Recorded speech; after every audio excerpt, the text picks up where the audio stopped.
My name is James Kenley. I serve as the Executive Director of the Vail Symposium, and on behalf of Dale Mosier, our Board Chair, and our entire Board of Directors, many of whom are here this evening, welcome. The Vail Symposium has been providing affordable, diverse, and thought-provoking programming to the Vail Valley since 1971. We are a nonprofit organization, and ticket revenue accounts for less than 15% of our operating budget each year. So donors at all levels allow our programming to happen in our community. I'd like to thank a few specific organizations and individuals that make programs like tonight possible. Our presenting sponsors are the Town of Vail and the Frechette Family Foundation. Our event sponsors are Vail Resorts Epic Promise, the Vail Daily, and the Antlers at Vail. The Conversations on Controversial Issues with Clay Jenkinson series is generously underwritten by Alpine Bank, Nancy and Stephen Dowdle, Carol and Pete Feistman, Lainey and Merv Lappin, Jeannie and Dale Mosier, and Mary Pat and Keith Rapp. Each of these programs has a volunteer researcher that does an enormous amount of work. And for tonight's program, Christine Moore receives our gratitude. Would you please give everyone a round of applause?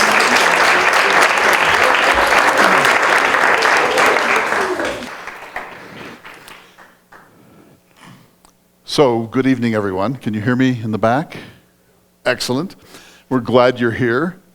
At 3 o'clock, I was told that you were all weenies and you wouldn't be coming at all. And so you're the heroes who made it through. What a winter you're having here. Wonderful. This handout in the back has some information about my work and if you want to contact me for any reason. But it also has a reading list of books about the culture wars. And so if you're interested in following up, there's a whole series of them on the table in the back, and the recommended reading would be there. So we're going to have a great evening. We have two spectacular guests. I'll introduce them here in just a couple of minutes. I want to say a few words first. I'm a North Dakotan, so I'm delighted to be here again. I love coming to Vail. I was at the University of Colorado at Boulder for 4 years, and so I spent a lot of time wandering around this great state. And when I think of the idea, if there were only one state, what would it have to be? I'm sorry to say I wouldn't nominate North Dakota. But I do love North Dakota, and I have a new book about it. But I would say Montana, Colorado, Utah are the states that I think are, if there were only one state, it would have to be, because of just the sheer sublimity. And you get to live in one of the most spectacular places on earth, and I know you don't take it for granted. I want to do a little quiz before we start, just to get a show of hands. Don't be shy. I have just 4 questions. So, how many of you, at some point in the last 15 years, have been humiliated or had your feelings hurt by political correctness? Raise your hand. Just look around, and so it's not everyone. How many of you think that there is a crisis in higher education in America? Okay, a huge number. Interesting. How many of you consider yourself woke? Oh, no, we're not going there. And how many of your children or grandchildren consider you woke? Not many. You know, I've got a daughter who, she's like a woke violation machine. And she's a moderate. Okay, how many of you, if you had to, at Rotary or adult Bible class, could define critical race theory? I think you're optimists, actually, but that's fine. Well, we see, I think our guests have seen that there's some concern about universities in America, and I certainly feel it. I want to just show a few preliminary slides, and then I'll bring up our guests. So our theme is, what is cancel culture? And what are the cultural wars on campus? There's a definition by the New York Times columnist Ross Douthat that I thought you might want to take a look at. He says, Cancellation, cancel culture is cancellation properly understood refers to an attack on someone's employment and reputation by a determined collective of critics based on an opinion or an action that is alleged to be disgraceful and disqualifying. So that's, I think, an imperfect definition, but it's a good start. Let's go to the next slide, please. This is Alan Dershowitz. You've all heard of him.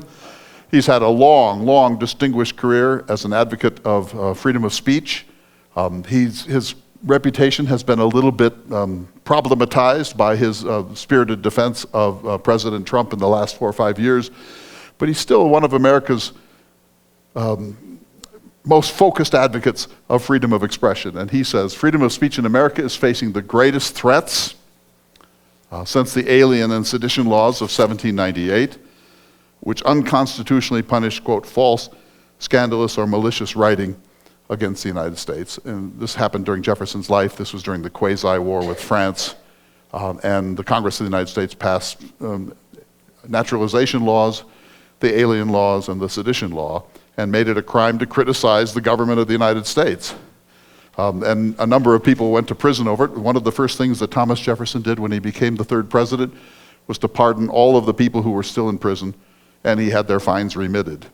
Dershowitz also says, freedom of expression should be protected, not because, this is really important, freedom of expression should be protected not because the marketplace of ideas assures that the good will drive out the bad, but despite the reality that the bad will sometimes prevail.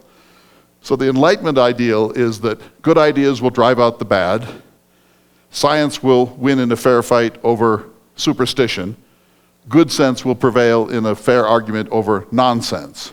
That's the ideal, the free marketplace of ideas. And Dershowitz is saying, well, doesn't quite work that way every time.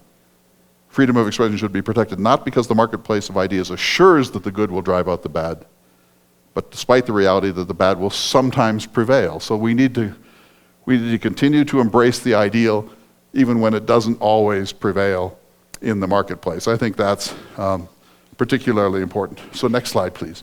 I had the good fortune to go to the University of Minnesota in Minneapolis, and I loved it. And if I could start over, I would go back to it.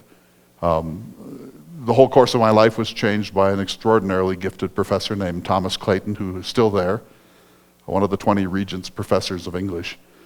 This is Northrop Auditorium, which is sort of the centerpiece of the campus. It's a classical Midwestern campus with a huge lawn, and this is the performance auditorium. And you can't see it on this slide, but if you show the next one, James, this is what it says.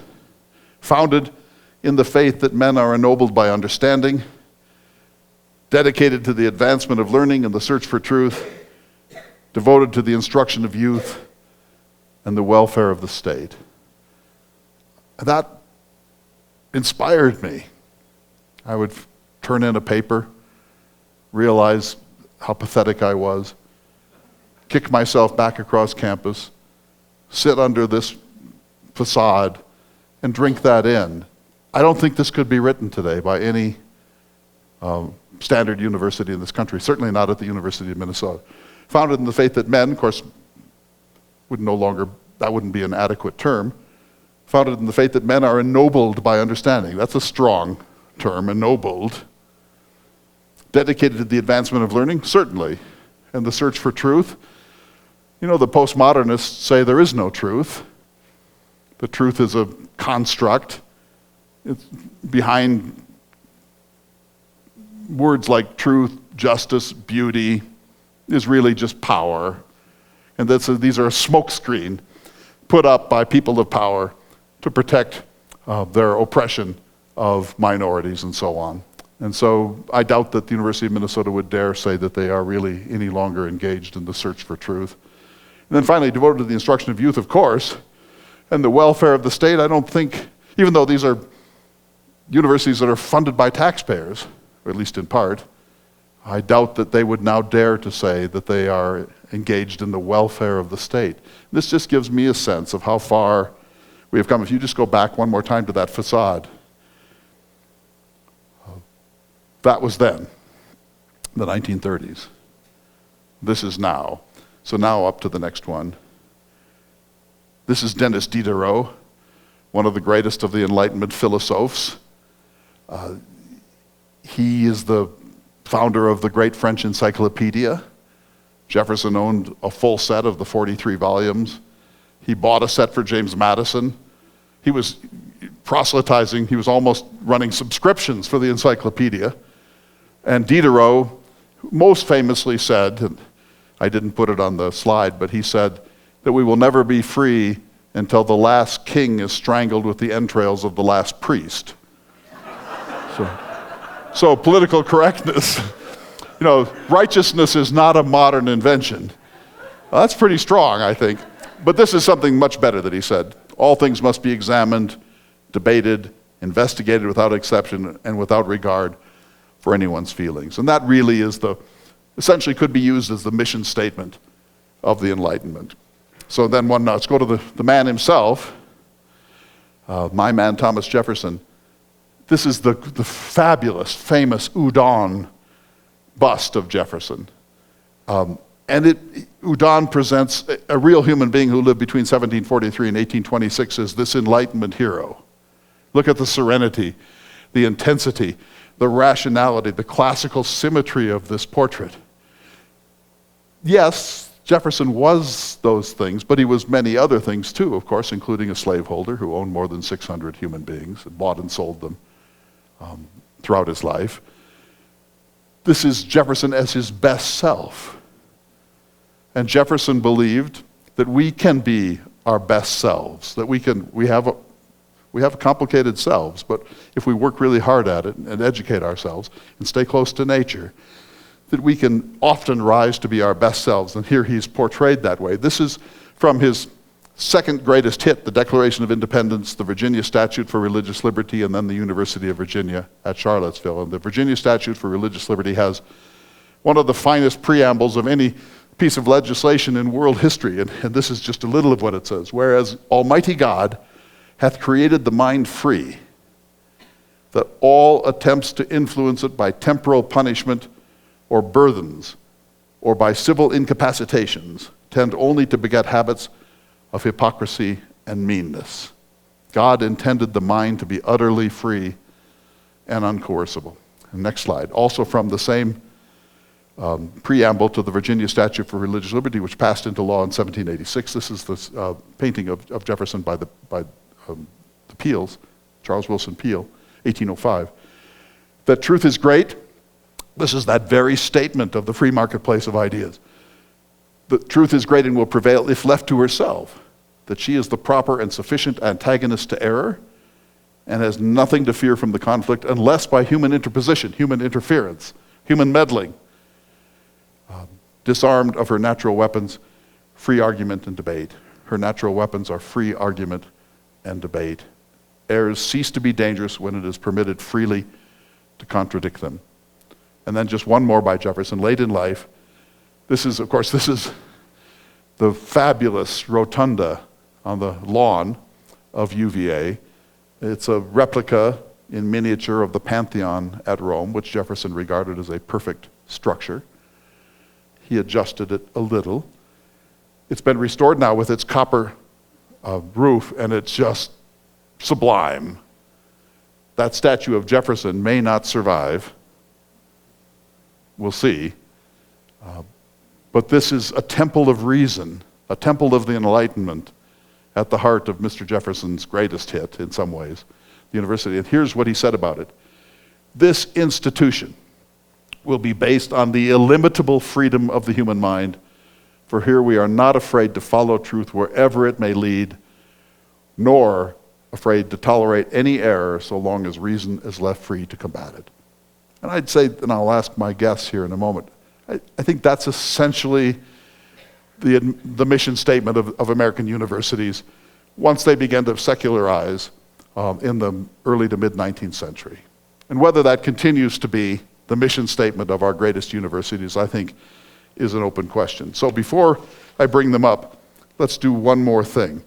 I had the great good fortune to interview Mark Edmondson, who teaches the humanities at UVA. He's written a wonderful book called The Heart of the Humanities, which is on the reading list. And I asked him about the particular issue of UVA and Thomas Jefferson, because students, if you can imagine it, and I suppose we all can, students enroll, get into UVA, which is not at all easy to do, and some of them after a year or so say, I don't like this place because it was built by slave labor. The bricks were baked by enslaved people, the timbers were cut, the grounds were leveled, all the landscape people and the janitors and the cooks and so on were enslaved people, and they say, how dare Mr. Jefferson have done this? To which I sort of want to say, you might have thought of that before you applied. You know, it's not a mystery, this, but it sort of tells us where. But here's Mark Edmondson talking about the predicament that Jefferson himself is in. There was a movement to, expunge Jefferson from the university, right? It was a small movement, and most students haven't the least interest in doing that. But if it comes from student council, which it may have done, if it comes from the student newspaper, which it may have done, it's going to get some traction. And Ryan just said, no, that's not happening. UVA is Jefferson, Jefferson is UVA. Now, we will, by his statue, we'll put a plaque that puts him in context. I haven't seen the contextual plaque yet. But Jefferson is our mainstay. What I have always, not always, but in the last 20 years, have suggested is that everybody has to take a 2-credit course, 1-credit course on Thomas Jefferson, right? And you learn not only about Jefferson's flaws, which are not insignificant, but also about the amazing achievement of the man. Do you know? It's not just that we might not be sitting here at the University of Virginia if we're not for Jefferson, but we might not be sitting here in the United States of America if not for Jefferson. The values that Jefferson endorses in the Declaration of Independence not only have given us tremendous opportunities to flourish, but they're heard around the world. The people who are rebelling in China, the young women who are rebelling in Iran, if they're not quoting Jefferson directly, they're quoting him indirectly. Okay, so what he said there was maybe they won't pull the statue down, but they'll put up a plaque saying he did some really bad things. We're here, but Jefferson's really responsible for some very bad things. And of course, that's true. But you sort of think, well, if ever there were a sanctuary where Jefferson should have a chance to be unmolested, you would think that might be it. And the question we might have is a plaque enough? Because the people who feel very strongly about this want to take him down altogether. So, it's just a small example of where we are in 2023. And the question is, will this grow more virulent and widespread? Will it moderate over time? Is this a wave that will pass? We just don't know. That's why we brought such extraordinary guests tonight. So let me introduce first Robert Shibley. Come on up, Robert. Robert, as you see, is a senior fellow at the Foundation for Individual Rights in Education, FIRE, where he's worked for 19 years. He's an undergraduate from Duke and has a law degree from Duke. He has written very widely, including for the Wall Street Journal, USA Today, and the Washington Post, and Time. He's been on major media in all sorts of directions, but in particular, Tucker Carlson, Fox and Friends, Lou Dobbs, etc. Welcome to Vail, Colorado. Thank you very much for having me. It's been great to be here. Let me just say, he did not bring a coat. I did. It was a North Carolina rated coat. Yeah. A thin little jacket. And now Keith Whittington, come on up, Keith. Keith is the William Nelson Cromwell Professor of Politics at Princeton University. Princeton, who is still in the NCAA tournament. Unlike Duke. Talk about shocking events in higher ed. He's the chair of the Academic Freedom Alliance. He's been a visiting fellow at the Hoover Institution. He's the author of a book that I highly recommend to all of you. It's on my list, Speak Freely, Why Universities Must Defend Free Speech. He's been a visiting professor at Harvard, Law, Georgetown University Law Center, and elsewhere. He's a member of the American Academy of Arts and Sciences, which is one of the most prestigious organizations in the New World. And he has served on a presidential commission on the future of the Supreme Court. So tempted I am to just talk about the Supreme Court. We will not. So gentlemen, you've seen these first few slides. Robert, where are you in this? Are you in agreement with the idea that the Enlightenment ideals are the ideals?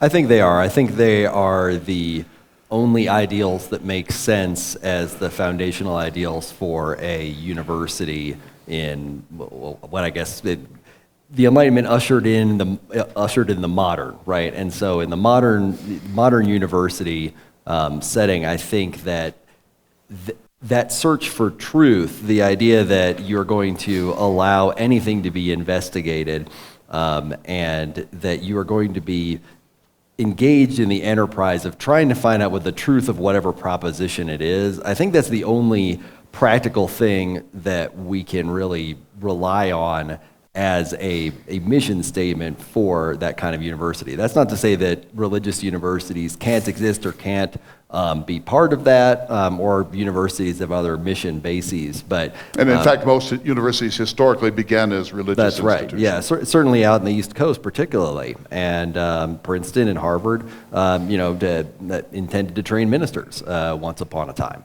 And so it doesn't mean that they can't have a share in that, but the more we get away from that, the more we decide what the truth is ahead of time, and we sort of are just trying to backfill, to bolster our own beliefs rather than have a sincere and honest conversation with the recognition that maybe we're wrong. That possibility, even if it's very, very unlikely, but the possibility that we're wrong, or as Mill said, even if even ideas that are wrong are usually not 100% wrong, and ideas that are right are usually not 100% right. John Stuart Mill pointed out that allowing those to be challenged helps you get further. It helps the sifting and winnowing that gets you further towards the truth of the matter. Did you all hear, Robert? Good. So just one more question, then I'll turn to Keith. So that statement by Jefferson, illimitable truth, not afraid to follow truth wherever it leads. Yeah. And that's a very strong statement, wherever it leads. Can you imagine universities today adopting that as their principle? I think it would be very tough. And I think it's very good as hortatory language, and I think it's important, but I think there's a temptation today to let the exception to that kind of thing drive the rule. And for instance, you talk about the enthusiasm that was around the early 1900s for eugenics, right? And for the kind of brutal experimentation that is required. There are now debates over cloning and what you should do with human cells and things like that. So you can take that, and I think Jefferson and the Enlightenment, the humanitarians who really drove the Enlightenment, would have understood, okay, there are some limits. There are the limits of sort of this common morality, which is less common now, and then we have less in common to do that. But for that reason, I think it would be tough for a university to really take the hard form of committing to that now, because the objections to each of the exceptions are being allowed to subsume this overall rule. I hope that wasn't too esoteric an answer to your question. So, by the way, you're going to have plenty of time for questions, so we're leaving that. But Professor Whittington, Keith, what Jefferson said is really noble, of course. And it sort of, we all feel, especially if you're professors, you feel sort of drawn into that. And it's an inspiring thing for him to have said. Some of the postmodernists would say, it doesn't count because he was a slaveholder and an exploiter of other human beings. And so how can we, this discredits even a great thing like that. It just has to be discredited now. And some would, the sort of Foucaultians would say, it's meaningless anyway. Truth, justice, these are just power constructs by a self-satisfied white elite in the New World. I take it you don't agree with that. No, I tend not to agree with that. I still believe, and I'm somewhat optimistic, that there is still a significant constituency that believes that at the very heart of what universities are all about is that effort to try to advance human knowledge. Try to work on the boundaries and the frontiers of what we know, trying to push that forward, try to convey that information to others, try to share it not only with students, but with the world more generally. And if that's not the mission of the university, I really don't understand what we're doing here with those kinds of institutions. I think there are lots of people, though, both inside and outside of universities, that increasingly are uncomfortable with that mission, that to some degree they want to supplement that mission with others that are sometimes hard to attach to it without undercutting that core set of concerns. But there are those, I think, who would say we ought to push that aside. That's not really what universities are for, therefore something else, in part because there is a deep skepticism for some in the very idea of ideas competing, the very idea of trying to search for truth. They do think of the argumentation as primarily power conflicts. And if that's fundamentally what you think you do when you argue and talk about ideas, is primarily what you're doing is asserting power, then it's hard to sustain anything that looks like a university under those circumstances. But there are certainly people who've drunk that Kool-Aid and believe that's how we ought to be thinking about these things. You saw that, that model from the University of Minnesota, which dovetails with Jefferson in many ways, although more committed to the welfare of the state maybe. I think I could imagine, I don't mean to caricature, a university today saying, dedicated to the pursuit of social justice, and truth is a tool, but it's not the final tool, and that our duty is to deconstruct the core concepts of our civilization to make sure that they are really serving everyone equally. Something like that, don't you think? Yeah, well, I mean, we've seen universities, in fact, do that. I mean, so some universities are, in fact, rewriting their mission statements, or they're adding supplemental documents about what the values of the university are, for example. And strikingly, a lot of those new mission statements and value statements that have been adopted over the last 20 years or so often do not include anything about advancing knowledge, searching for truth, educating students. It's kind of remarkable when you look at those documents as to how universities are characterizing themselves in their core mission, which is all about instead trying to support economic growth, trying to build a community, bring in students who will feel like they belong in the institution, sometimes explicitly committing to social justice in some form. And at the end of the day, it's just a radically different conception of what you think universities are doing, and it doesn't make a lot of sense of what still a lot of features of universities are. What are we doing in classes? What are we doing with our research if this is our vision of universities? And one of the concerns I would have relating to what you just said, that social justice or truth might be a means to get to social justice. One of my real concerns about this is that not only is social justice the end, but it's the end that can ultimately trump the search for truth, right? So there's a lot of people, I think, inside universities at this point who want to argue if ideas are true, but they undermine our political agenda relative to social justice, it'd be better if we didn't have those ideas and we didn't explore them, we didn't reveal the fact they might be true. They'd rather sit in error in order to salvage what they think is more important, which is a set of political goals, which I just think is terribly disturbing. So say that, you got to say that again. Yeah. Slow it down, because that's so important. That you're saying that some universities would subordinate the search for truth and say that it's fine as far as it goes, but it can't be allowed to get in. There are some things we might not want to pursue if they lead to outcomes that are not square with current ideals of our culture. Yes, I mean, we're certainly seeing that in universities, but we're also seeing it in the scholarly apparatus that surrounds universities. So we now see major journals in the natural sciences that have said, we're not going to accept certain scholarly papers if they have the potential to do harm in various ways to certain communities that we care about, or that they're going to undermine certain political goals in general. That the goal of the scientific journals is not simply to discover the truth as best we can, but instead the goal of the scientific journals is to discover the truth as best we can within some confines. Then those confines determined by a set of normative goals. You take some things off the table if they're inconsistent with the normative values that we're trying to advance. And so it just sacrifices the kind of argument that these Enlightenment thinkers would have said, which is, we have to question everything. We have to be willing to say everything's on the table. No matter where it leads. No matter where it leads. And there's plenty of people, I think, in universities at this point and around universities who say that's just not true. we're not willing to pursue truth, we're not willing to pursue arguments wherever it might lead, because it might lead to bad places I don't like. And so we need to prevent that from happening. So James, can we just toggle through the subjects we're hoping to get to here? How widespread is this? The threat to education. The idea of a university, we've kind of covered that to a certain degree already. The chilling effect, which I really want to spend some time on, because you'll see we're going to show some clips of incidents where this becomes it goes viral, it's horrific. We can all agree that it shouldn't have happened. We can mostly agree that it shouldn't have happened. The question is, are they representative or are they more extreme?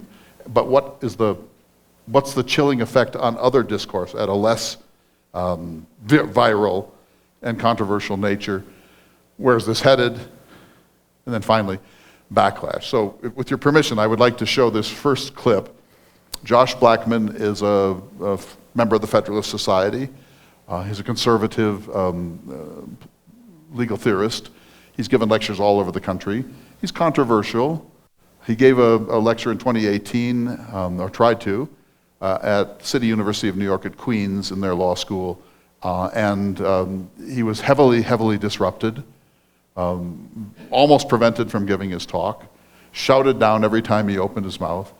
Eventually, the protesters withdrew a little bit, and he was able, after a fashion, to finish his talk. And here's what he says about it.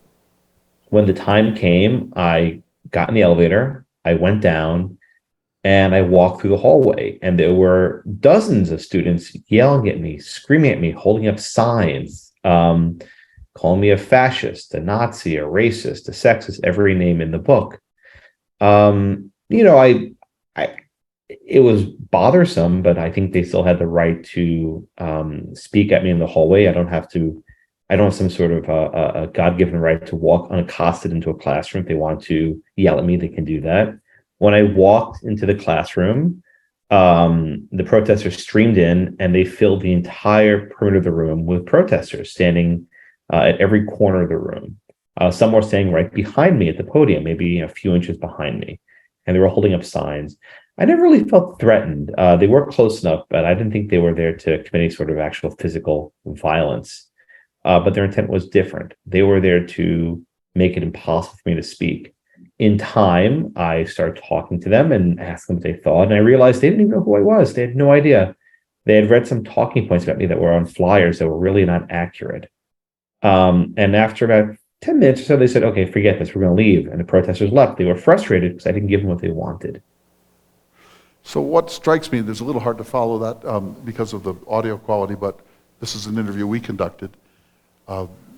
Interestingly, he said that, and we take his word for this because we weren't there, but he said that most of the protesters didn't actually know what it was that they were protesting, that they had been urged to protest, told that he was a schnook, that he was a dangerous man, and that he shouldn't be allowed to speak, and he believed that most of them could not have explained, even in a very summary view, what his point was, what his argument was going to be. If that's the case, that's pretty chilling. So, Robert, do you think that's true, that these protests they're sort of almost in a certain sense mob events that are not clearly articulated? Yeah, I think that is true. I mean, I believe that the organizers often have a fairly clear idea of what they're trying to oppose and why they want that person not to be able to speak, but they definitely do take on a life of their own. They become sort of an event. It's exciting. I went to law school, as did you. It's not always real exciting to go see legal speakers or go to class. It is, I wasn't part of this when I was in law school, but it sounds much more interesting. It gives the people participating this idea that they are somehow making a difference, and they are making a difference, but it's generally speaking, it's probably not a positive difference when the idea is, and I think you had the definition Ross Douthat had of cancel culture.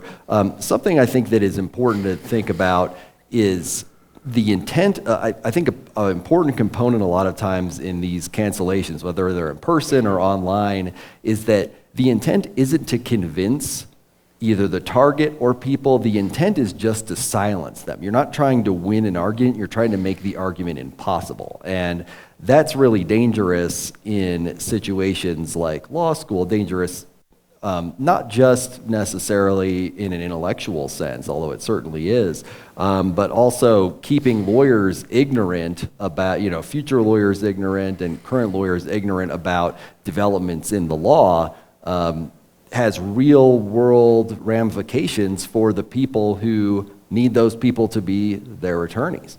A good example was a few years back, Jeannie Suk Gerson, who's a professor at Harvard Law School, said that some of her colleagues had quit in criminal law, had stopped teaching law about rape because students were saying that it was triggering, that they had had those experiences, and particularly if you are an untenured professor or somebody who doesn't feel very secure, they had made the decision that is, it's a logical decision, but it's nevertheless a bad decision, that they were just going to leave it out completely of the curriculum. Just don't touch it. They were just, so if you took criminal law, I mean, that's a fairly important crime to know about, and Harvard was sending people out into the world ignorant of that because Harvard University, right? Harvard University Law School. And there are people who will go poorly prosecuted and poorly defended, or more poorly than they would have been otherwise because of that decision. So there are real world ramifications to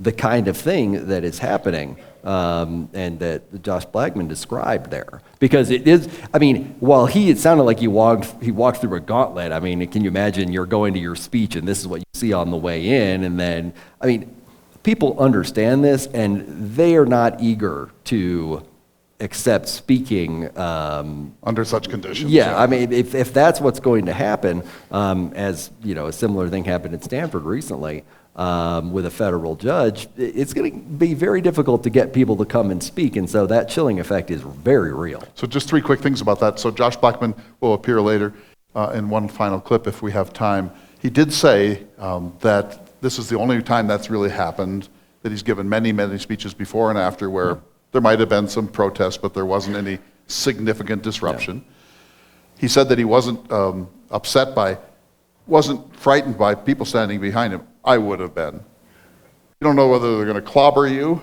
or shove you or make obscene gestures, but just having someone behind you when you're trying to speak is very, very, very disconcerting, and you lose your concentration. And what he didn't put in this clip, because just for editing for time, he said that when he came in, the administrator at CUNY, New York, said, "Do you have an exit strategy?" And think of that as you're welcome to our university.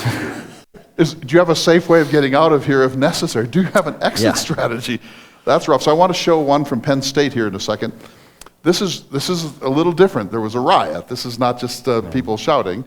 This is a riot, and it involved two of the Proud Boys who were invited by an undergraduate organization to come speak.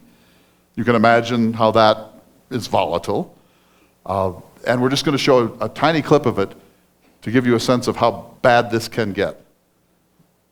Penn State canceled a planned comedy event, purported comedy event, I don't think it would have been very funny, on Monday that was set to be co-hosted by the founder of the far-right Proud Boys group, Gavin McInnes, after a demonstration against the speakers turned violent. According to the New York Times, police stood back as someone, allegedly a right-wing figure, reportedly pulled out a canister of mace and pointed it at a crowd of anti-Proud Boy protesters and sprayed some of them. Let's watch.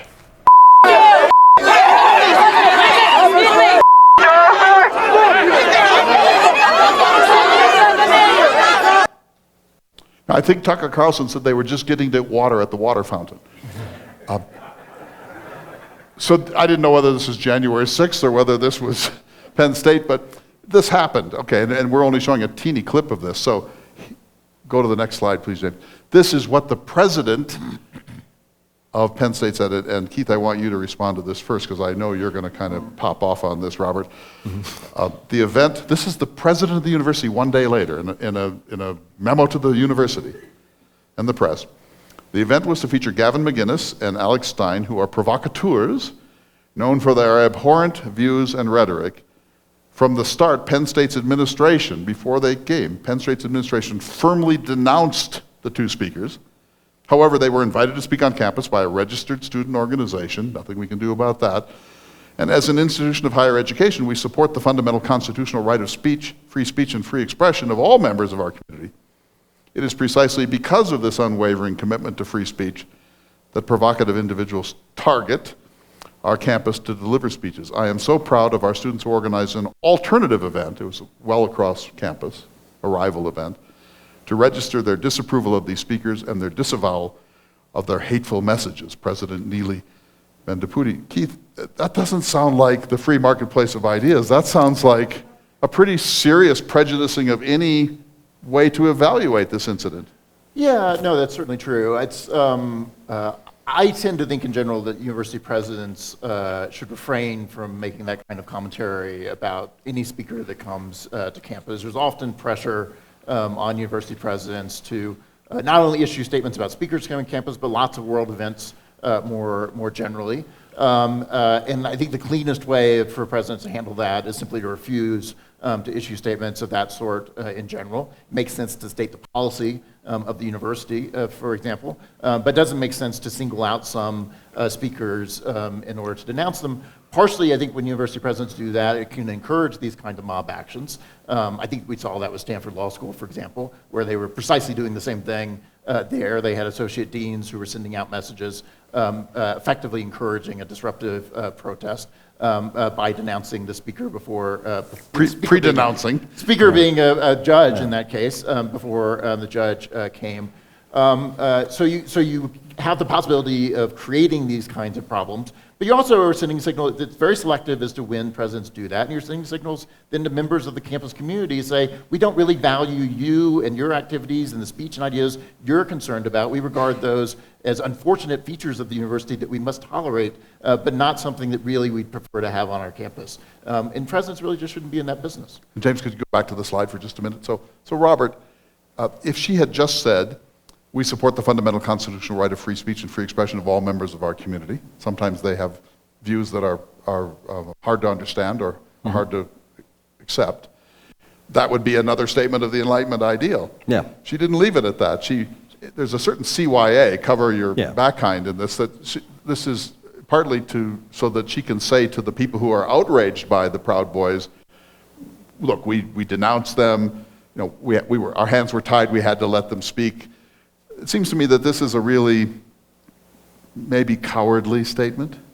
It is, but it's also a very typical kind of statement that we see from university presidents, and it's something that it sets an expectation that there are some views that are so unacceptable that you shouldn't even be allowed to consider them on campus, which undermines completely the First Amendment right. It's almost like scapegoating the First Amendment, saying, oh, well, we had to allow these people to speak. The true bad guy here is the law and the Constitution. I'm the good guy. I agree with all of you, presumably, that these are bad folks. And that's less risky when it's a group like the Proud Boys, which is generally considered to be pretty fringe. It's less risky, but that doesn't make it more right.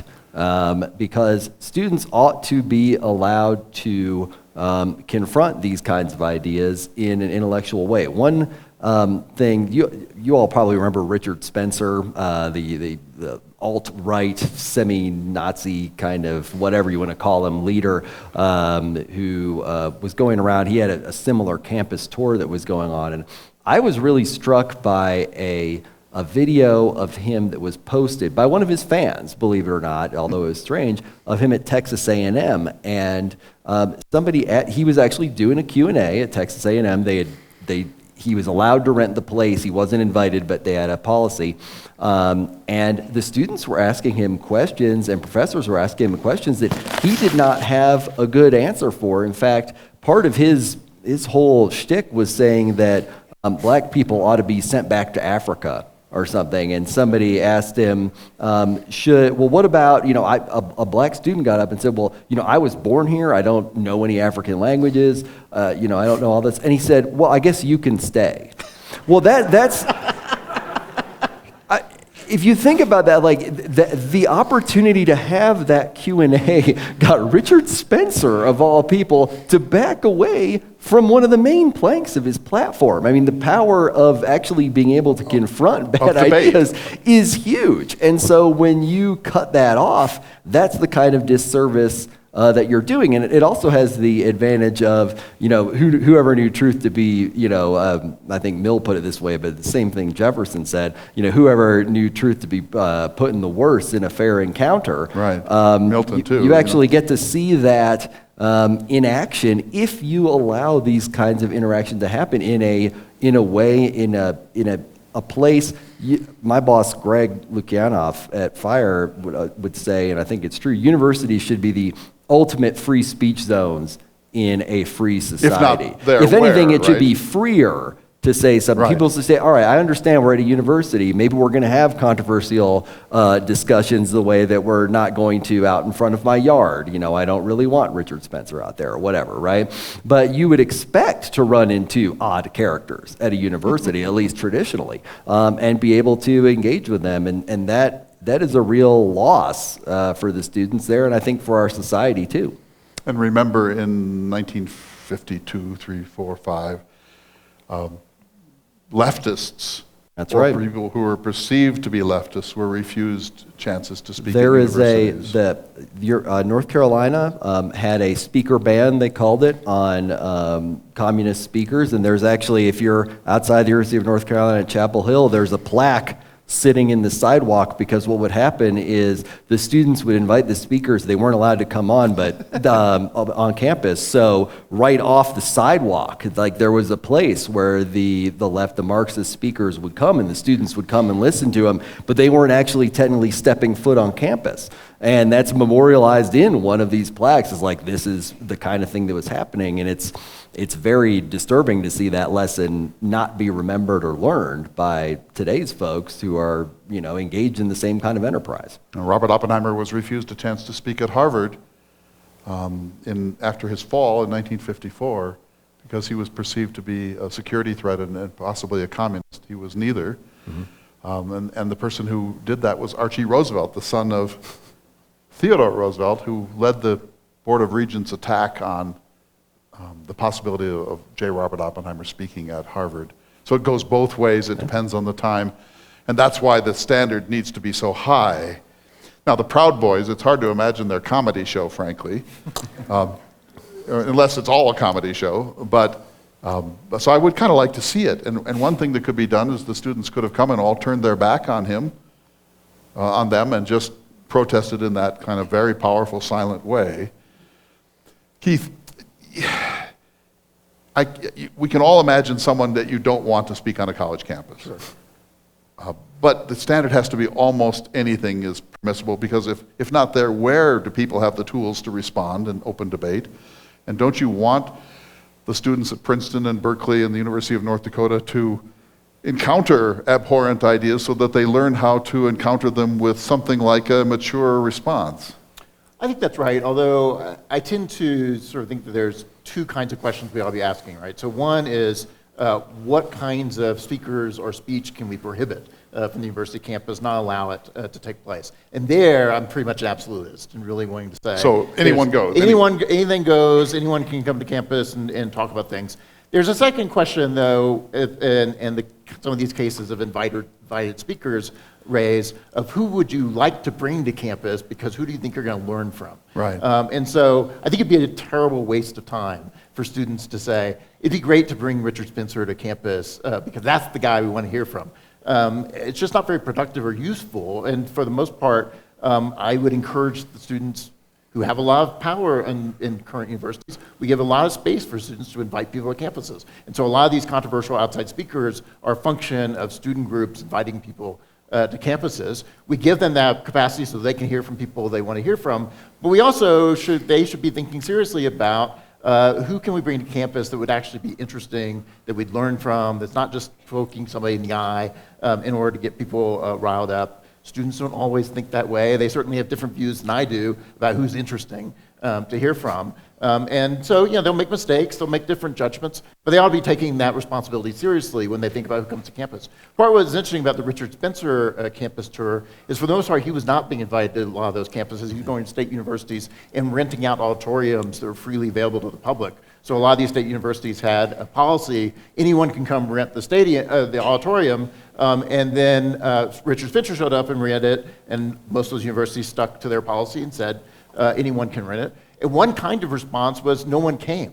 And so once that happened, he eventually stopped his tour. He went away. So the market responded. Right, the market responded. Partly, I think people successfully convinced students, say, don't go have big protests. Don't give him what he wants, which is more attention. Just don't go. And so he was speaking to a lot of empty auditoriums for a while, and then he just went home. So, I think that's often a very successful strategy with those kind of people. But presumably Penn State is a largely left-of-center student body and faculty, and so the student organization that invited the Proud Boys in part might have wanted just to get the libs, just to do a provocative thing and say, we'll show you what free speech looks like. And the more you make it clear that that's unacceptable, the more you're prompting people to try to stick it in. I mean, it's an arms race. Nobody likes to be told they're not allowed to. I mean, we think of it as sort of a juvenile thing, but nobody wants. I mean, when you hear a book is banned, the immediate thought in most people's minds is like, what's it say in this book that's so important that it needs to be banned? Right? Like, what are they trying to hide? And the answer is often something. Like, it's a good response, because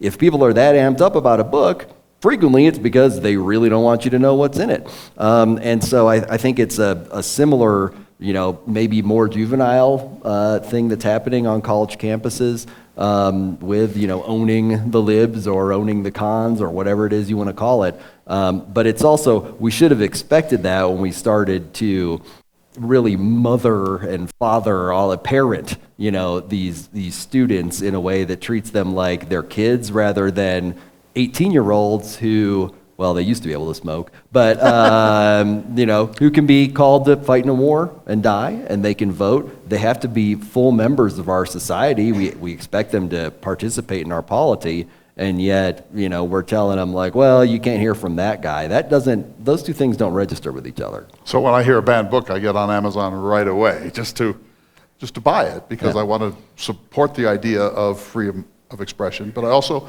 as you said, sort of want to know what's so dangerous in the covers of that book. Let's move on. We've got to keep moving. We want to make sure we leave plenty of time for questions. I want to show this clip. You've probably already all heard of this one. This is the thing that happened at Hamline University in the Twin Cities. Hamline is a small liberal arts university and a law school in Minneapolis, Minnesota. A professor there of art, who was an adjunct professor, not tenured, was teaching an art history course and decided that she, in good conscience, needed to show an image of the Prophet Muhammad from the 14th century. And she knew that this would be potentially controversial. So she put it in her syllabus that this is happening and you should know that. Maybe you don't want to sign up for this course, or if you do sign up for this course, you might not want to come during that section. Then she offered trigger warnings repeatedly before that week. And on the day in question, she said, before she showed this image, if anyone's uncomfortable and just didn't come today, but you feel uncomfortable now, you can leave. There'll be no shame. This is perfectly legitimate. We'll find alternative work for you to do.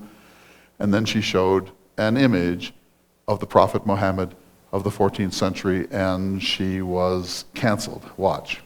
An adjunct professor at Hamline University in Minnesota says she lost her job for showing a painting that depicted the Prophet Muhammad. Many modern Muslim clerics believe that visual representations of the Prophet Muhammad should not be shown, but such a instruction is not explicitly stated in the Quran. Professor Erica Lopez Prater says she warned her students that she was going to show an image of a famous 14th century painting that depicted Muhammad, this in her art history class. She said any students with concerns should come to her directly. After showing her class the painting, which depicts a winged and crowned angel Gabriel pointing at the Prophet Muhammad, a student complained, and the professor subsequently was not asked to return to teach next year. This has sparked debate over free speech and religious freedom. We want to bring in right now Omid Safi. He's an Iranian-American who teaches Asian and Middle Eastern studies at Duke University. Thanks so much for joining us, Professor Safi. So Hamline's president in an email to students and faculty that was shared with CNN. Says, quote, "We believe in academic freedom, but it should not and cannot be used to be used to excuse away behavior that harms others," unquote. How do you see this?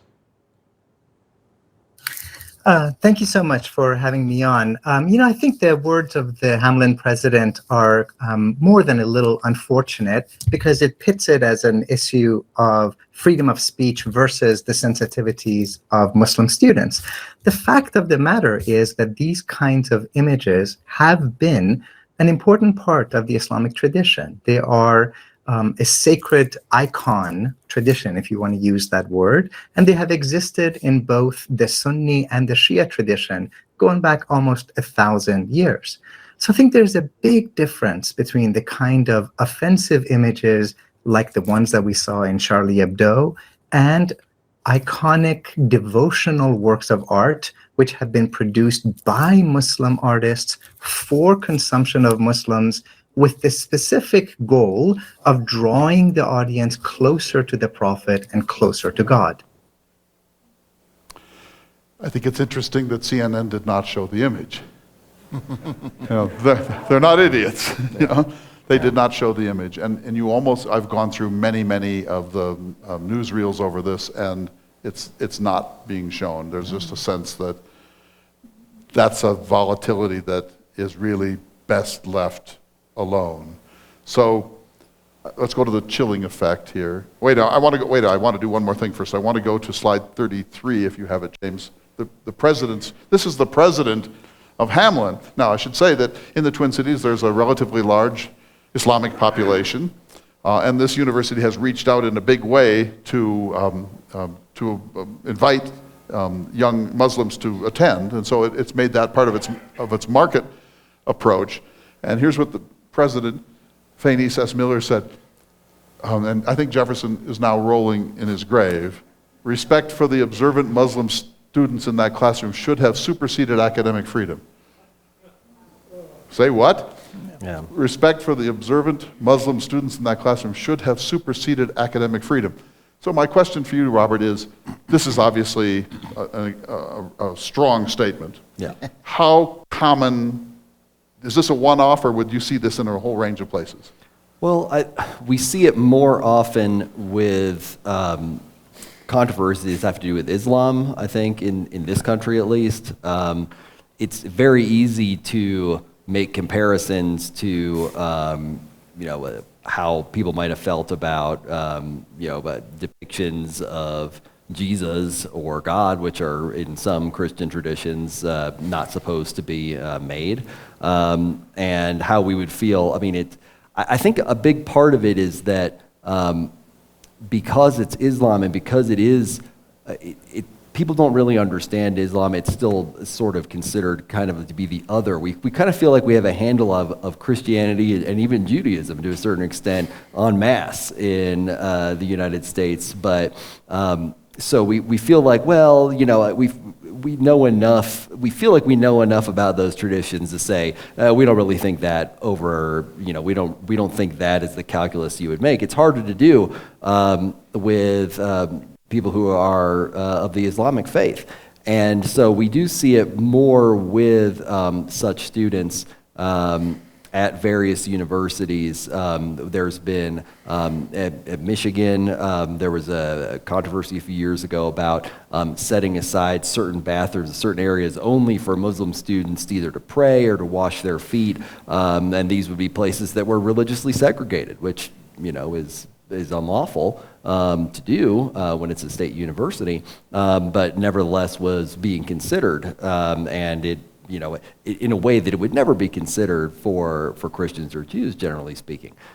So I think everybody, this is one of those where you can really apply, I guess, the golden rule in a very simple way. If you change the parties here, how would you feel about saying, well, we've got to, watch out for the evangelical Christian sensibilities, and we're not going to investigate or engage in this kind of enterprise. But it does seem, even to me, who's worked in this area for many years, I sort of understand why she said that in a way that I would have a harder time understanding understanding if it was somebody of a more familiar faith. But at the same time, we can't allow that to set forth the agenda, because it is starting to set those things out of bounds, starts to whittle away on what kind of things we can consider.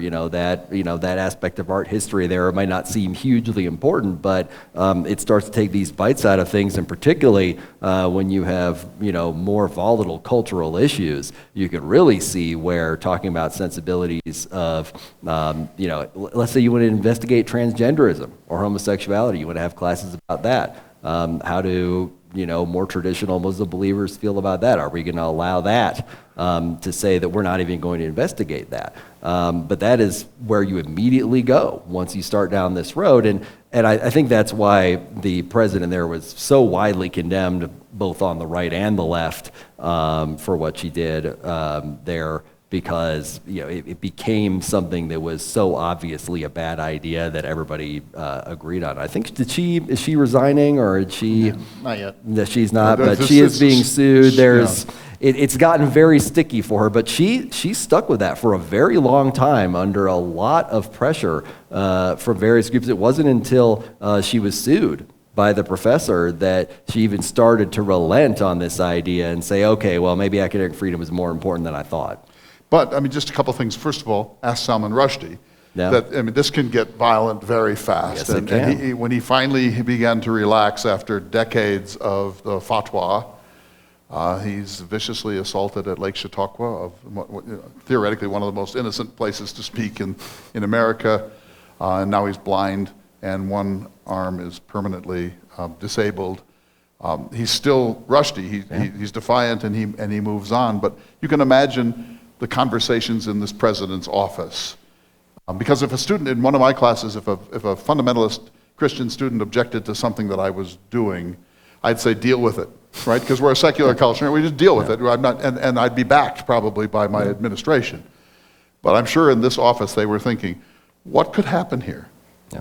If we say, deal with it, or even in a very polite way, this is what happens at a university, this could have been a riot, there could have been violence. This professor probably was under a security watch for a period of time.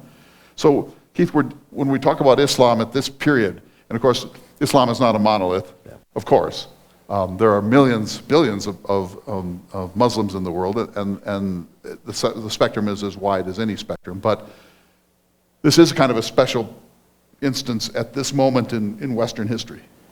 I think you're being much more charitable to the president than I would be in this case. It's so these are the kinds of cases that the organization that I help run, the Academic Freedom Alliance, works on.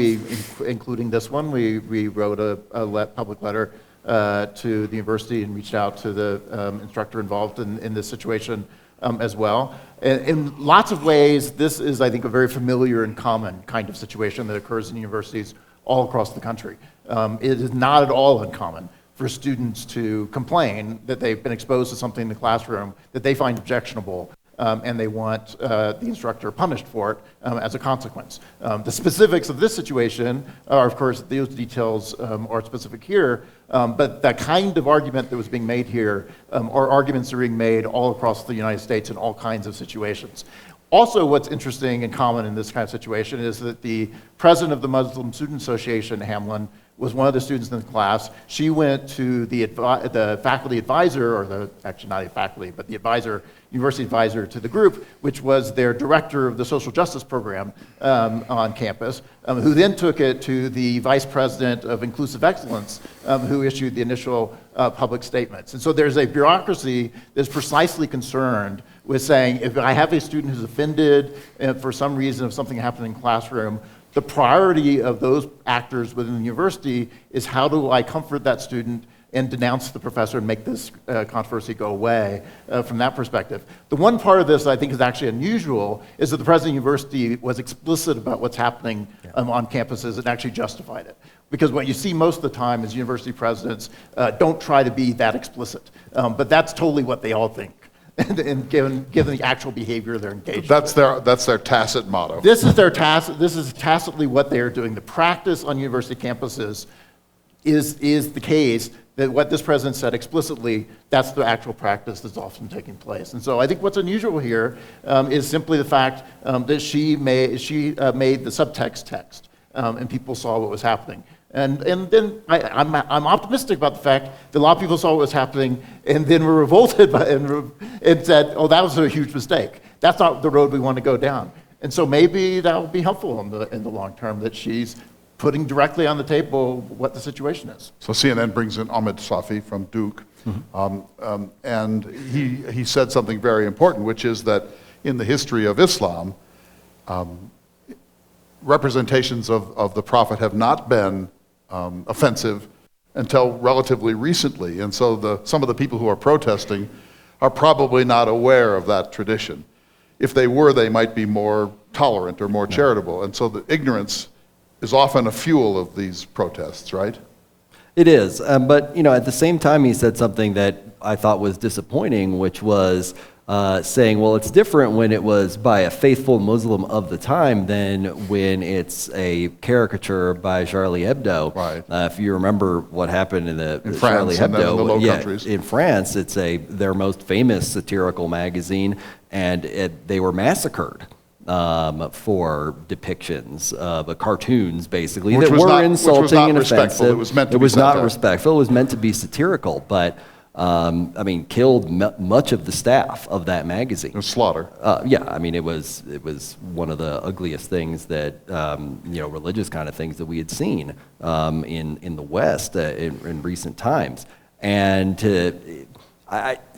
I think it's disturbing to say, well, that kind of depiction is okay, but the idea, what he's setting up there is all right, well, maybe it's okay in an art history class by, respectful Muslims who, of the time, but it sounded like he was leaving open the idea that maybe we shouldn't study what happened in the Charlie Hebdo massacre.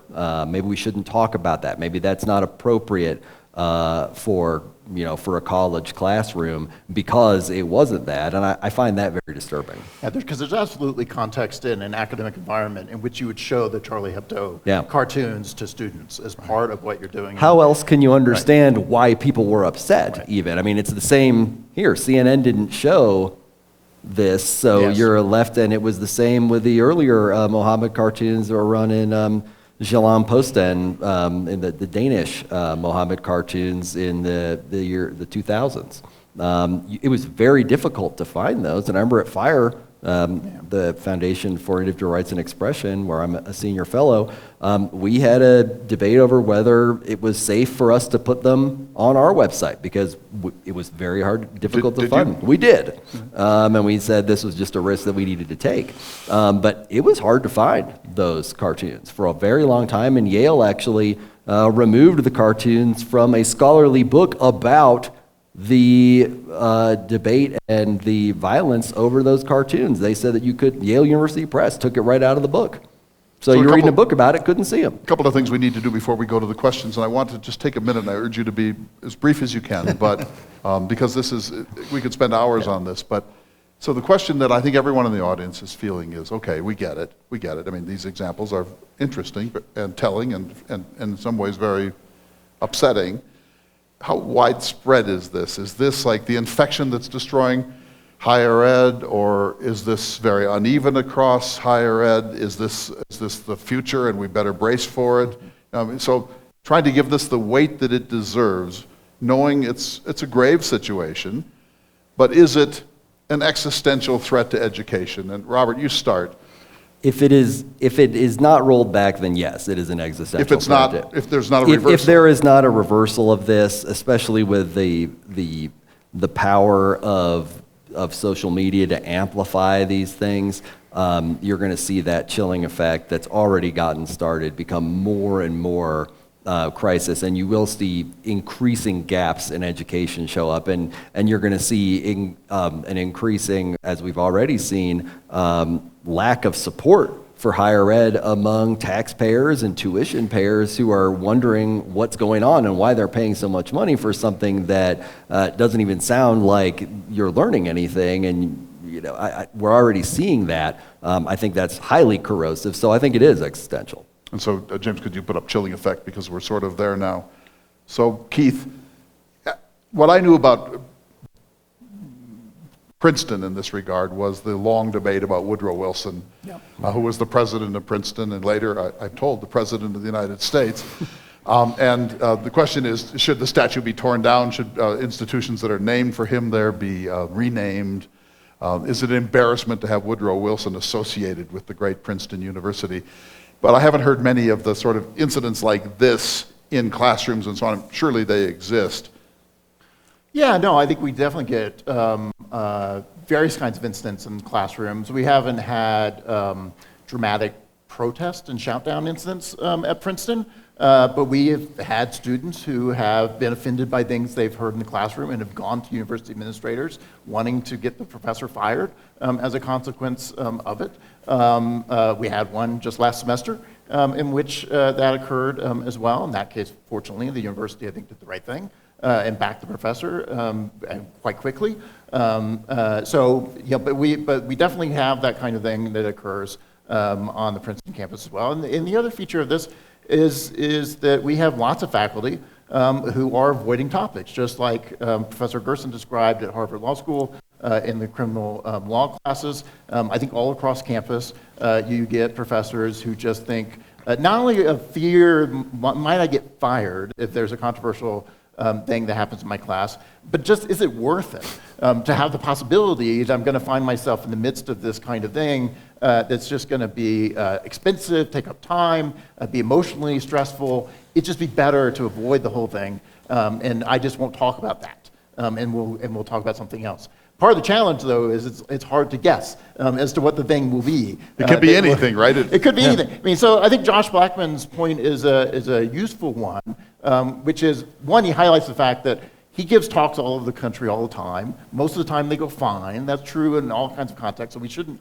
overstate how terrible it is. The universities are not... He's not Ann Coulter. Universities are, well, also, but universities are not a post-apocalyptic landscapes. Right. It is possible to get education still in universities. It's possible for people like Josh Blackman to give talks. But then suddenly you show up on one campus and suddenly you're surprised by the fact, oh, now I'm being canceled, right? And I don't even know why. Josh probably didn't know why. The students didn't even know why in Josh's case. Maybe. I think he might be. Well, some did. I mean, but he said a lot of controversial things, so you don't know what specifically was getting canceled in his particular case. And so I think it has a real consequence for what the teaching looks like. It has some consequences for scholarship. People are unwilling to write and research on certain topics as a consequence of that. And so it has really significant consequences far beyond the set of cases that get a lot of public attention. There is a vast effect throughout universities of all types, whether it's Princeton or state universities of various sorts, as a consequence of seeing these kinds of things happen and people saying, I don't want that to happen to me. How do I avoid it? So there are lawyers involved. It's expensive. Yeah. You could be canceled. Students refuse to take your classes. I've talked to senior professors who are taking early retirement because they just think, no, it's just no longer a joyful thing, and it's certainly not a free marketplace of ideas. And I know professors who say that I watch every sentence that comes out of my mouth. I kind of think through each sentence I'm about to say. And so that chilling effect has to be more important than these flashpoint crises, right? It is. I mean, the crises sort of highlight it, and I think they do to some extent drive it. But it's the grind of it, just each and every day with every generation or few years when new adjuncts come in and learn what the dangers were, and it just subtracts and subtracts from the college experience until it's very difficult to really justify the kind of expense and time that we expect students to spend in educating themselves. And I know a fair number of professors who part of their concern is to say, if something happened to me, and even if I thought I was doing the completely right thing, I do not have confidence the university administration would stand behind me. And I know people who are leaving some universities because they think that university administration is not trustworthy. If something happened, it could be disastrous for their career. I'm getting out and going someplace else. And I know people have left, for example, public universities in California precisely out of a concern to say, the students here are likely to throw fits, and I don't trust the university administration to stand up for academic freedom if push comes to shove, and so I need to go someplace else. There's some flight to places like Hillsdale and Liberty University and new things that are springing up. Well, there's certainly that possibility, but even, I mean, fortunately, I think there's sort of more options than just that if you want to do it, but nonetheless, I think you can find yourself at what from the outside would seem like a very prestigious, very serious research university, and yet I know there are faculty that's saying, I don't know if I can continue being at UCLA because something bad might happen, and it's just not worth the trouble. I'll go someplace else where that's less likely to be true. And it doesn't have to be Hillsdale in order to do that, right? There's other options. Right, I think they're more mainstream, but at least where you say, I have more confidence in that administration standing up for me. I have more confidence those students are not going to freak out. And so, I think a lot of professors are making some calculations about how they ought to live the rest of their career. So let's cheer up. We want to show video clip number 5. A theater in Brooklyn alerted the audience to expect moments of darkness and violence, and this was for Oklahoma. My senior class in high school put on Oklahoma, and I thought it was corny and provincial then. I cannot imagine the fragility of someone who needs to be warned about it. How do these people get to the airport, let alone through childhood?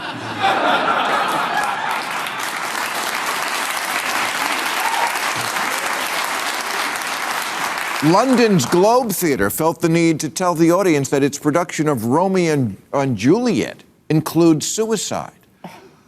Okay, but Romeo and Juliet has been in your Netflix queue since 1596.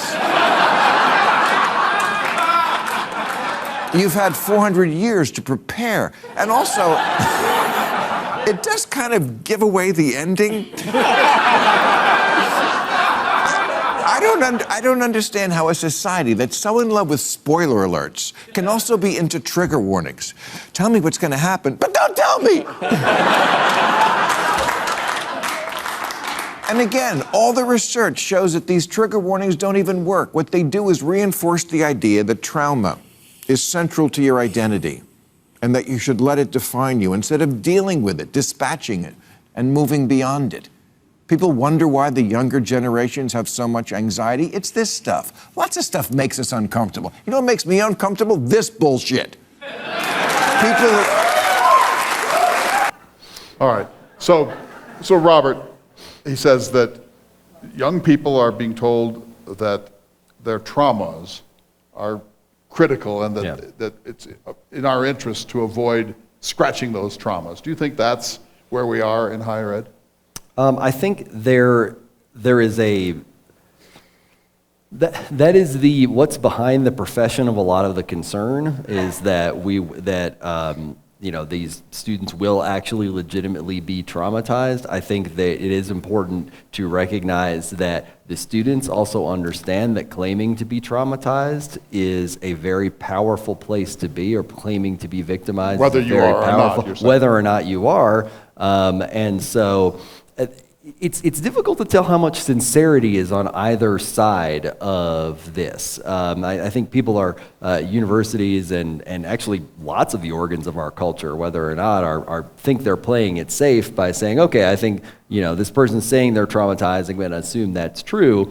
But as Mara pointed out there, this does not stick well with Oklahoma or Romeo and Juliet or any number of other, situations. If you're going to horror movies all the time and then you claim to be traumatized by Romeo and Juliet, there's a good chance you're just trying to get out of the reading. That does happen. It does happen. And so the thing is, giving students that amount of power to determine what they're going to be exposed to is a bad idea, because they are supposed to be the ones learning from it. And it is that, we have people like Keith to try to get across the important points of a huge field. And trying to, and letting the students have sort of a get out of jail free button, but sort of an abort button that they can hit, as many times as you want, and that's very emotionally satisfying to hit is a moral hazard that is a lot to ask for a 19-year-old. So I want to quickly move forward because we're a little behind here, but I want to show slide 31 if I can. So the University of Chicago in 2014 had a long internal debate about this, and you can imagine how volatile that debate was. And they produced a manifesto, a kind of a platform, which they promulgated for themselves. It's now been adopted by, I think, over 80 institutions in the United States, so it has been extremely influential, and I think on the whole very positive. Just look at one slide. This is the manifesto from the University of Chicago. Of course, the ideas of different members of the university community will often and quite naturally conflict, of course, but it is not the proper role of the university to attempt to shield individuals from ideas and opinions they find unwelcome, disagreeable, or even deeply offensive. Although the university greatly values civility, and although all members of the university community share in the responsibility for maintaining a climate of mutual respect, concerns about civility and mutual respect can never be used as a justification for closing off discussion of ideas, however offensive or disagreeable those ideas may be to some members of our community. You know, in my opinion, Keith, it doesn't get any better than that. That's perfectly stated, I think. No, I think it's a great statement. Princeton was one of the first institutions to adopt that statement as well. I was among those who was trying to get that to happen. In our case, we did it through a vote of the faculty and wound up embedding it into the policies of the university, so they're enforceable. But I think it's a great statement. It's primarily written by Jeff Stone, who's a First Amendment scholar at the University of Chicago Law School. And I think he did a great job in laying out some very basic fundamentals that I would have hoped would demand sort of consensus support. What's partially striking about this, though, is there's been a lot of controversy around this document. A lot of campuses have refused to adopt it. A lot of faculty refused to adopt it. A lot of students in Chicago complain that they've adopted it and want it repealed. So the thing that I find very depressing about this is it's only 80 schools that signed on to this idea. And that there are many schools where there were people who thought maybe we should do it too, and they didn't. Not yet, maybe. Not yet, maybe. 80's not nothing. 80's not nothing. And, and some of them are very distinguished universities, like Princeton. Yeah, sure, that's right. But it's, but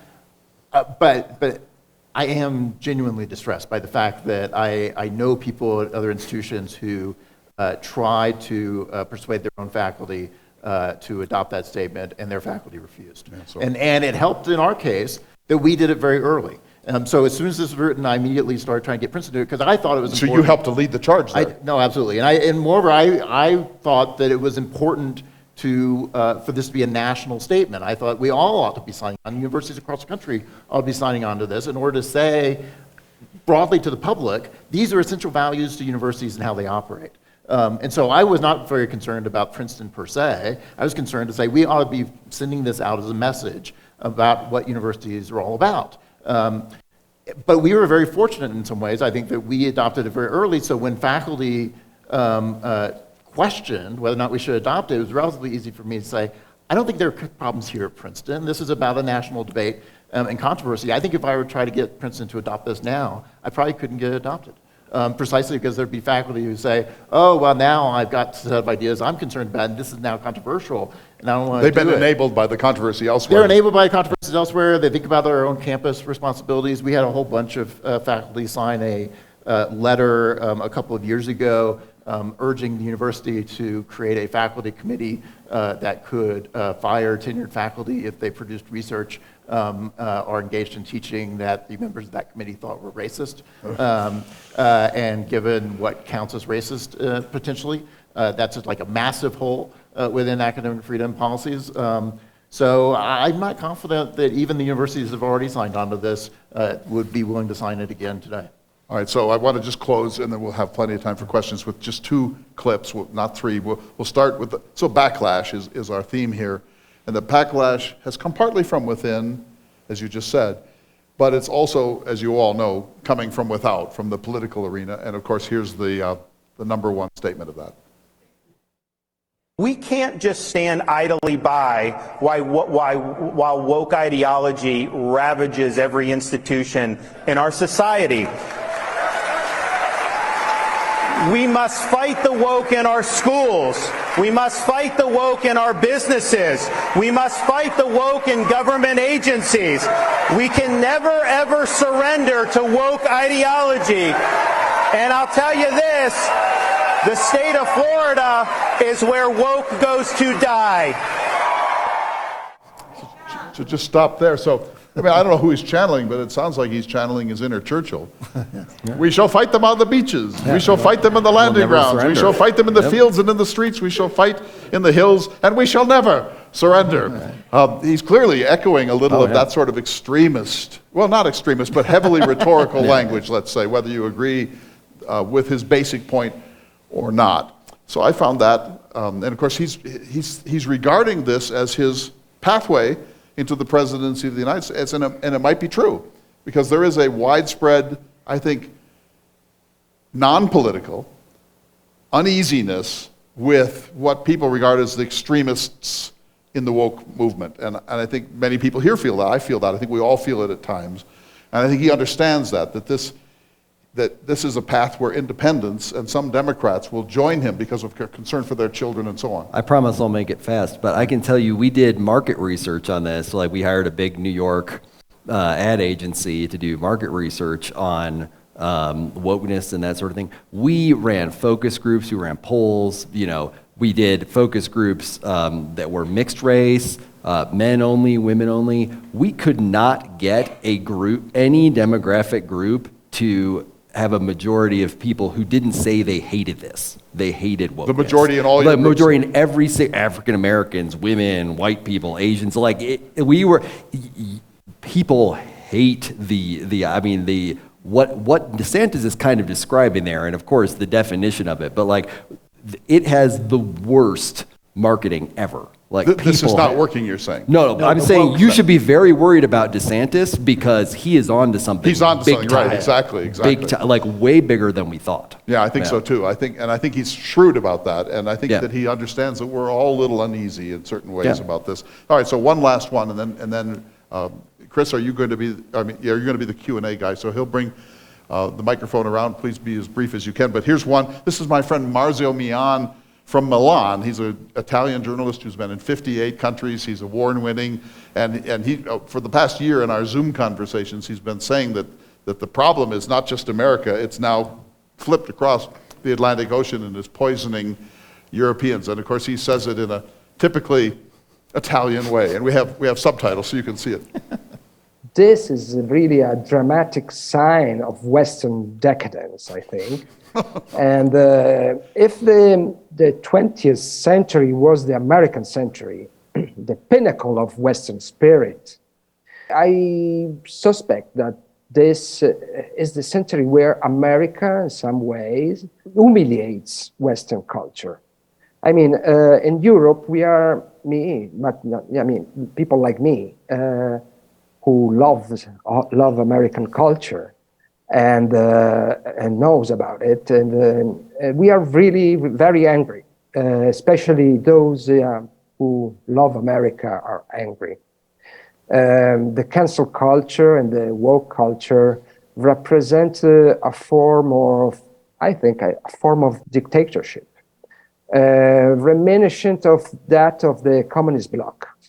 But this is the death of the West. It is really ironical, because in some way we see the West posing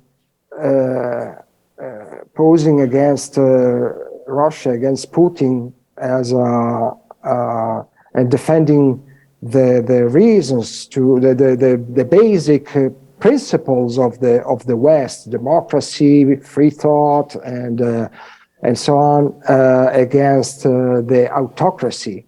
But in the same time, the West is in the middle of a suicide. Okay then. Very strong. And we had a long and wonderful interview. All these interviews we conducted specifically for this series here, and that's one of the things that Zoom has brought to us, that people that we would like to hear from, some of whom come, and we're so thankful that you did, others who for whatever reason can't, and they've been very generous with their time, and we've learned about this subject by listening. And so that's really our theme: to elucidate, to illuminate, to provide insights if possible, and to help you carry away from evenings like this a better understanding of what's at stake, how widespread it is, how dangerous it might be, etc. So now let's do Q&A. So Chris. Great. Just a couple of quick notes. Raise your hand. We'll bring the microphone. Don't turn anything on. Don't turn anything off. Speak into it like this. If you do that, I can't hear you. If you do that, I can't hear you. Please stand up if you can.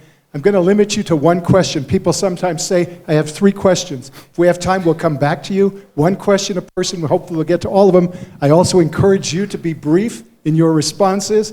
And so let's go. Who's got the first question? Here's one back there in the 17th row. We got 25 minutes. Pete, thanks for being the first. It always takes one. How did it all start? We have these left-wing professors. How did it all start? We have these largely left-wing professors who have been outflanked on the left by the kids. What happened? So how did this happen? How did this come about? It's not clear to me, actually, how it came about. I mean, I think it's that a lot of the ideas that are driving this did develop initially, I think, and were promulgated by left-wing professors of various sorts. I mean, this is sort of a plague that has escaped from the lab of certain humanities departments. But it is striking the extent to which students, I think, arrive on college campuses already pretty convinced of these things. And so I think it's penetrated very deeply into particularly secondary education, which is partially through ed schools that then train teachers on this front, and they're carrying it into some degree primary education, but especially secondary education, so students are getting it pretty early and they arrive on campus with it already.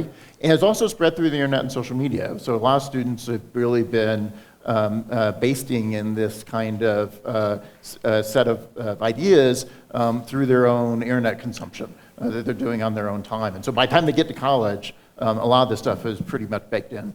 So it's not that they're coming as neutral to college and then being proselytized. That happens too, but you're saying... It happens too, but yeah, I mean, there's a lot of concern that universities are indoctrinating students in various ways. There's just not much evidence for that. And I think a lot of the problems that we're seeing on this front is not something that is a function of students arrive and we create it, but it's instead a function of students arrive with this already in their head. Question here. I've heard many definitions of woke. Could each of you define woke, including you, Clay? So he's asked us, if you didn't quite hear that, to define woke in the shortest possible compass. Robert, you start.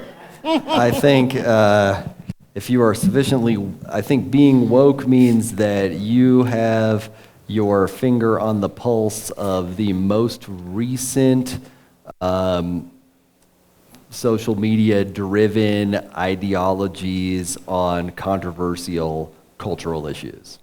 Well done. How about that? All right. Well, I mean, I think the narrow definition where it initially develops is really which overlaps almost completely with critical race theory. It's a belief that there's systematic discrimination on the basis of various characteristics that permeates contemporary society. I think it's spread to include a lot of other stuff. It's constantly evolving as to what those who are running under it would also think is incorporated, not to mention the critics, of course. But that's, I think, the core where it began. I'm going to be more generous than the two of you. I think there's woke and there's woke. Yeah. I think woke means wake up. There's a kind of a Eurocentric, white male, privileged way of looking at the history of culture, and if you wake up, you realize it's not quite true, that there's been a lot of oppression, that race has been one of the central issues of American life, and that has been examined in the course of our historiography and our teaching, and that you need to wake up and realize that it's a lot more complex than you thought, and it's not as pretty as you thought. And that's, I think, why people like Ron DeSantis are so freaked out about it, because whether you agree with it or not, it reveals a set of complications about American life and the life of the planet that don't cheer us up very much and tell us that we have been living in kind of a world of illusion to a certain degree. And I think that's good. And on the whole, I think wokeness has opened our minds. It certainly opened mine. I see Thomas Jefferson in a way that I did not see him in 1985, in a way I did not see him in 1995. And I think that's on the whole good. But I just wrote this afternoon, not knowing that this question would come. And I think and I hope you two will agree, but I think we need to defend our institutions and our vocations without being defensive, which is part of this too. We need to concede that which is indefensible. We need to concede certain things that just are palpably true. And that doesn't mean that it's all about racism, but you can no longer look at Thomas Jefferson without race being at or near the center of any discourse. And so we need to concede that. We shouldn't be defensive about it. And then we need to criticize without being righteous. And that's the hard one, to criticize without being righteous. And I think on the whole, our culture is better for it than not, but I think obviously it runs to extremes and moments of craziness. And there's a kind of a viral nature of it thanks to social media and so on. But I don't want to condemn it out of hand. And I would ask each one of you to say one sentence that's positive about wokeness. To the extent that it helps you examine the unexamined assumptions you've made, it fits in well with the Enlightenment The very project. idea of the university, right? Yeah, I think there's a lot of truth to the idea that there's systemic discrimination of various sorts, and it's important to identify and uncover those kind of structures. And I think that at the core of the movement was a desire to call attention to that, and I think that was appropriate. And to do that doesn't mean you hate America, or that you're apologizing for America, or that you are a leftist, or that you are, a radical of some sort. So I think what we really hope is that these kind of discussions kind of ground us all. And I appreciate your asking the question. So obviously this is a multifaceted problem that's been going on for decades. But how much of this could be laid at the feet of the funding model of universities and the federalization of loans, giving the universities a tremendous amount of capital with which to found these bureaucracies that now have become metastases? Is the funding model part of the problem? Yes, it definitely is. I mean, there's a gusher of cash into universities, and they have not had to set forth priorities in the way that most businesses that aren't Google or Amazon have to, make the hard choices. And the number of bureaucrats that are on campuses is stunning. I was saying, it was like a sighting when you would see a dean or the president of the university. I think I saw Duke's president once at the beginning and once at the end of my entire time. Now you cannot, I am telling you, you cannot go onto these campuses without tripping over any number of bureaucrats. I can't tell you how many cases came to fire where the problem was literally you said something and an administrator overheard it. Like they did not exist. I mean, this number of them just were not present 20 years ago. And the iron law of bureaucracy is that the bureaucracy is expanding to meet the needs of the expanding bureaucracy, right? I mean, that's how it goes. And that has definitely happened, and they are looking for a problem to solve, and they're going to find it. Other questions here? Yes. I have about 20 questions, but I know. It's sort of the cliche now that universities have diversity of everything but thought. How are they preparing these kids to deal with controversy? They can't read Huckleberry Finn. They can't listen to Ben Shapiro or these guys you've mentioned. They're triggered and they need a safe space. When they get in the real world, not everybody's going to agree with them. They're going to have very disagreeable bosses who think the opposite of the way they think. But are we really preparing them to deal with that when we're coddling them and protecting them from anything that might disturb them in the classroom? Yeah, so that statement you made, diversity in everything but thought, are we disserving our students by not preparing them for the real business of the hugger-mugger of life? Well, I think we're certainly doing a disservice to students, and we're not accomplishing part of what we ought to be accomplishing, which is certainly to get students to think more critically, to be able to think through a wide range of ideas, to be exposed to a wide range of ideas. One of the things I find very disturbing about sort of where we're headed as universities is for a lot of people, there's a real view that the degree of discussion and viewpoints that ought to be represented on university campus is not as broad as you'd find in a public library or on cable TV.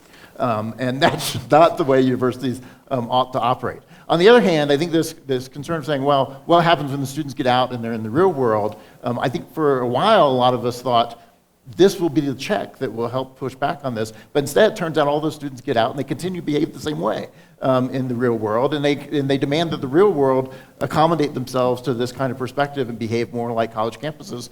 And in a lot of institutions, that's true. And so I think it's having damaging effects to society more generally because I think these students are actually making a lot of headway in reshaping how we're thinking as a society and culture more generally. I'll add that John Haidt is writing about, he's sort of writing about the reverse cognitive behavioral therapy kind of thing that's happening. And I think while they are reshaping the world, people are accommodating them, employers are accommodating them, the organs of our culture are accommodating them, the huge increase in depression that we're seeing and attitude sorts of things, I think are the inevitable outcome of that sort of constant catastrophizing, this constant like wheel of the next thing is bad, the next thing is bad, the next thing is bad that we've trained students to do. So even if they're turning the world that way, they're not benefiting from it, and neither is anybody else. So they're not. It's not necessarily making the world better, even in the process of them trying to do that. Yeah, no, we genuinely have students on college campuses now who think that racial relations are worse right now than they were in 1930, right? I mean, it's just insane as an empirical, factual matter, and yet that's what they're convinced of. And it's not surprising then, if that's what they think is true, that it has horrible effects on their own mental health, but also have terrible effects on how they behave more generally. And so it's a very strange situation we find ourselves backing into, and I think it'll be very hard to unwind it. So you mentioned coddling and you mentioned Haidt, so let's have a little Jonathan Haidt. Do you think peanut allergies tell us about the state of American culture today? In the United States, as in a number of countries, peanut allergies have been rising. And the mystery as to why they're rising is kind of I'd almost say a metaphor for the whole book, but it's actually a homology, meaning it's the same process. What I mean by that is the rate of peanut allergies is only rising in countries that recommend that pregnant women avoid peanuts and avoid giving their kids peanuts. And so when my son was starting preschool, and at the age of 3, we got a long lecture on all the peanut products and things that had been near peanuts and things that looked like peanuts and anything with a P in it we weren't supposed to bring to school. And later on, as I looked into it, what I discovered is that there was recently a study showing that if they recruited 600 women who'd recently given birth, whose kids were at risk of peanut allergy. Half were given the standard advice to avoid peanuts, keep them away from your kid. Half were told, here's some kind of a snack that is a corn puff with peanut dust on it. Give it to your kid. And at the age of 5, it turned out that the kids who followed standard advice, 14% of them had a peanut allergy. So for the rest of their lives, they're going to have to be careful. And in the half that were given peanuts, 2% had a peanut allergy. The point is, when we're protecting kids, we're protecting them from things that they actually need to get stronger. The immune system needs to be exposed to all kinds of things in order to learn. In the same way, kids need to be exposed. They need to fall down in order to get a sense of balance. They need to be teased and excluded in order to learn how to navigate the social world. They need to take risks on the playground in order to know how to face physical risks when they're older. We've been depriving kids of these things, and this, we think, is one of the major reasons why rates of anxiety, depression, and even suicide are way up among American youth. That seems a little overstated there, but you take his point. I don't really think it is overstated. No, I think it's put appropriately because we are. I mean, I am one of those parents who had to avoid every kind of nut. Thankfully, my kids avoided allergies, probably because we're filthy or whatever, So thankfully, I've been able to avoid that. But it is not a mercy to try to spare people things and then result. I mean, if we've given 12% more people depression, out of this. I think we need to take a very serious look at whether or not that is worth the perceived improvements that we're making, especially given that, it's not a specific, people can't choose. All right, this isn't the sort of thing where people can necessarily choose to be affected by it. It's this sort of societal experiment we're running, and it's coming up with a lot of very bad results. Fair enough. You got a couple more. I have a quick follow-up. So Keith, you talked about the fact that it's not leaving. They're getting this in college. They're taking it into the workplace. So is the pendulum not going to swing back, which is what we're used to happening in society? I think there will be some reversal of some features of this, but I think it's definitely going to affect us for the long term, right? I don't think all this is going to get reversed. So just thinking even about trigger warnings, for example, which was a very hot topic a few years ago, I think that wave is crested. I think people are starting to back away from doing trigger warnings as much, and there's not the same kind of proposals that there were at one point to adopt them. So I think we do see retreat on some of these features. But there's going to be a lot that's going to remain for a long time, I think. And they're also here to stay. I mean, there will be trigger warnings in a way that there weren't 20 years ago. That's true, too. Going forward, whether or not they're actually helpful. Yeah, as we saw in that art history class at Hamlin, right? I mean, in that case, the instructor voluntarily was doing the trigger warnings, and I think a fair number of faculty sort of have embraced that. And there's some concern that trigger warnings may actually trigger trauma rather than warn people to be careful about it so that they actually have a reverse effect. There's evidence that it triggers trauma. There's also evidence, for example, that if you give trigger warnings, students will not read material that has trigger warnings associated with it. So if you tell them that that you should be cautious about Romeo and Juliet, not only will some of them say, yeah, I don't have to read it, but some of them will just avoid reading it because they're so fearful of encountering it. And then professors will also think, well, I have to put a trigger warning on it. I shouldn't include it in the class at all. So I should just take it off. And part of what's disturbing with the Hamlin situation as well was it became evidence against the instructor that she gave a trigger warning. She knew better. She should have known better. She should have known. No, that's exactly right. And so the claim was now the thing we told you should be doing, because she did it, it shows her guilty conscience. And so that further condemns it. So we have 10 more minutes. Go ahead, sir.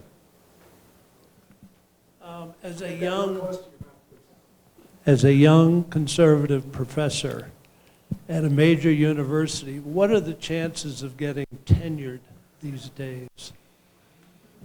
Depends on the university and depends how smart you are about shutting up. I mean, truly, you mean that. And I do mean that, and it's frankly good advice to give to people. I think I should say, though, that that's not true just for conservative professors, but for I think we are seeing this effect on adjuncts and young professors of all stripes, because there is a very narrow kind of Overton window, or there can be, within the faculties who vote on things. And there's already so much academic politics, and then adding the actual politics in there. If you are a little bit too far to the left for the current incumbents in that area, that can be just as deadly. I think, if anything, conservatives probably have a little bit more warning going in, and they understand that they probably just need to cool it for 7 or 8 years in a way that people who are on the left, or have, more left, however you construe that ideas, I think it sandbags them a little bit more. So I think it's bad for everybody. I was once a young right-wing professor concerned about whether or not I'd get tenure. Or even get a job. And I was fortunate, I made it through, but I didn't get some jobs, I know, because of politics. I've had difficulty publishing stuff, I know, because of politics.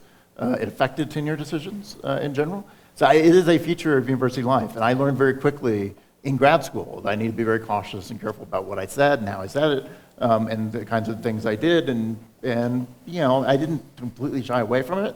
I also didn't lean into my politics more generally. And I was far more concerned about that issue early in my career than I was this kind of academic freedom stuff in general, because that was the far more pressing, immediate concern from my perspective. Here. We're going to hear a question from a more recent college graduate. 2 years, yeah.